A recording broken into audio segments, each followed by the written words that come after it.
চলে যাচ্ছে। তো গাইজ গুড মর্নিং। আজকে ভিডিওটা শুরু করছি ভোর ভোর, কারণ এখন বাজে ঠিক 5টা আর আমি উঠে রেডি হয়ে গেছি আর ব্যাগটাও গুছিয়ে নিয়েছি, কারণ আজকে যাবো আমি বাড়ি। ও হ্যাঁ, তোমরা তো বুঝতে পারছো না, বাড়ি বলতে আমি বলতে চাইছি আমি আমার বাবার বাড়ির কথা। ও এদিকে রেডি হয়ে নিচ্ছে, কারণ ও আমাকে স্টেশন পর্যন্ত রাখতে যাবে সেই জন্য। আর এদিকে আমি শাশুড়ি মাকে টাটা বাই বাই করে বেরিয়ে পড়ছি। আর শাশুড়ি মা তো একটু অসুস্থ, তোমরা তো জানোই, ভিডিওতে বলেছে। আর ও সেটাই বলছিল যে একা একা নামবে না আমি যতক্ষণ না বাড়ি ফিরছি। আর এদিকে আমি পুরোপুরি রেডি। আর আমাকে কেমন লাগছে প্লিজ জানিও। তো আমার একটু মনটা খারাপ লাগছিল, যেহেতু এখানে অনেক দিন কাটালাম। তো এখন বেরিয়ে পড়ছি, তো নিচের দিকে যাচ্ছি। জুতোটা পরে নিলাম আর সাথে হেলমেটটাও এখন পরতে হচ্ছে। আমার হেলমেট পরতে যেন তো একদম ভালো লাগে না, খুব বিরক্তি লাগে। মনে হয় যেন মাথার মধ্যে কী একটা কেউ চাপিয়ে দিয়েছে।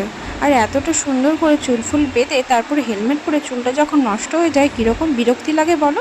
তো সিঁড়িতে আমরা নিচের দিকে নেমে গেছি আর টুকলুসও বাইকটা বার করে নিচ্ছে।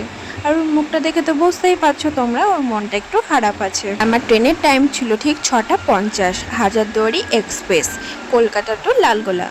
তাহলে তোমরা গেস করো তো আমার বাড়ি ঠিক কোথায়। তারপর আর কি ডগিটাকেও টাটা বাই বাই করে দিলাম, কারণ ওর সাথে তো নিচে নামতে উঠতে বারবার দেখা হয়। ও আমাকে চেনে, আমিও ওকে চিনি, তাই আমি ওকেও টাটা বাই বাই করে এখন বাইকের উপর বসে পড়ছি। আমার সাথে খুব একটা কথা বলছিল না, কারণ মনটা ওর খুবই খারাপ, সত্যিই খুব খারাপ। ওর বউ চলে যাচ্ছে, ও সেটা তো তোমরা শুনলেই ভিডিওতে।